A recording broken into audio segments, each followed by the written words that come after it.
काय सांगायचं ज्या पद्धतीने काशीविरा परिसरामध्ये RMC प्लॅनच्या गाडीने एका मुलाचा अंत झाला, तशी परिस्थिती घोडबंदरमध्ये येऊ नये याकरता घोडबंदरमध्ये जे RMC प्लॅन आहेत त्यांच्यावरती कारवाई झाली पाहिजे.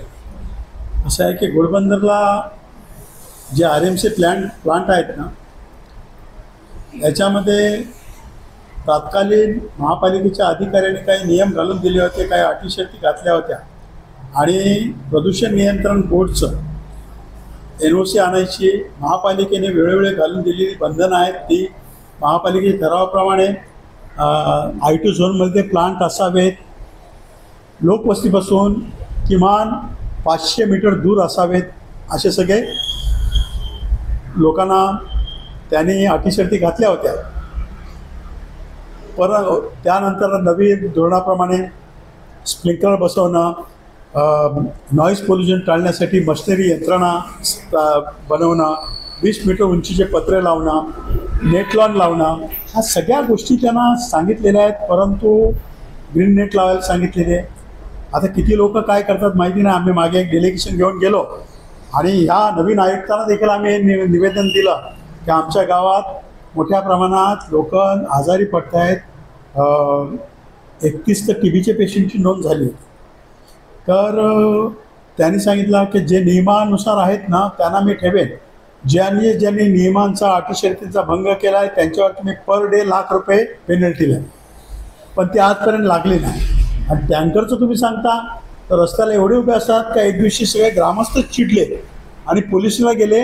रोज पोलीस कारवाई चालू आहे. रस्त्यावरती जो केमिकलचा टँकर उभा असेल रस्त्यावरती, ते हा रस्त्यांचा एक तर रस्ते महापालिकेने आमची दयनीय अवस्था करून टाकली. 2 वर्षापासून आम्हाला गाडी चालवायला रस्ता नाही आणि अशा वेळेला जिथे रस्ता बनवला त्याच जागेमध्ये ह्या गाड्या पार्क केलेल्या असतात.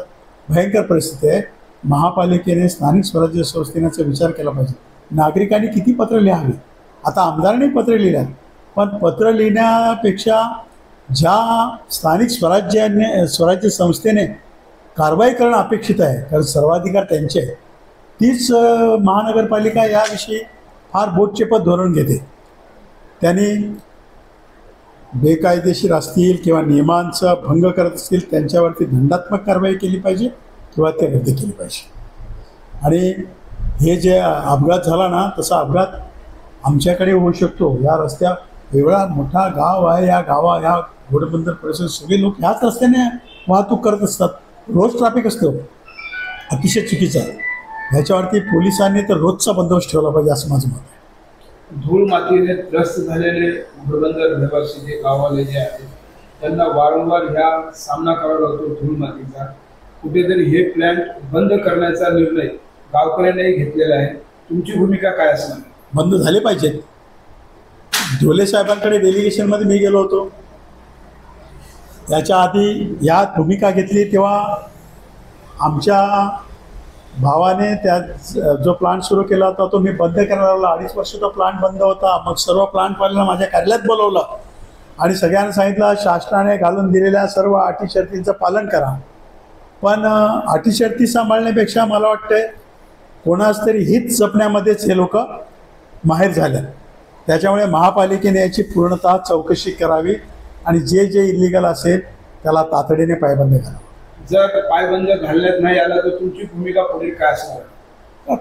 चालूच आहेत लोकांचे. एवढा असंतोष आहे. रोज पत्र कोणी ह्या मिनिस्टर सरनाईक साहेबांकडे पोचले, कोणी नरेंद्र मेहता साहेबांकडे पोचले. मेहता साहेबांनी पत्र लिहिले याची मला माहिती आहे. त्यांनी पंकजाताई मुंडेंना 1 महिन्यापूर्वी पत्र लिहिलेलं आहे. त्याचा फॉलोअप चालू आहे. आत्ताच एक 7-8 दिवसापूर्वी आदरणीय मंत्री महोदय या सरनाईक साहेब त्यांनीही पत्र दिलेलं आहे आणि ही सगळी सोशल मीडियावरती आहेत. ही पत्र सोशल मीडियावर असल्यापेक्षा तुम्ही त्याच्यावरती तात्काळ कारवाईच केली पाहिजे. सर, एक प्रश्न असा निर्माण होतो ज्या की काशीविरा परिसरामध्ये एका मुलाचा मृत्यू झाल्यानंतरच सील मारण्यात आले. या ठिकाणी त्याची परिस्थिती निर्माण झाली तर एक सील मारलेलं आहे आमच्याकडे एक प्लांटला. सर्व सील मारले जाते का? महापालिकेने ठरवलं तर ते करू शकतात. महापालिकेचा सर्वाधिकार आहेत, ते करू शकते महापालिका. IAS ऑफिसर आहेत राधा विनोद शर्मा साहेब. आदरणीय जे आमदार आहेत प्रताप सरनाईक यांच्या पत्रालाही या ठिकाणी उत्तर दिलं नव्हतं अधिकाऱ्यांनी.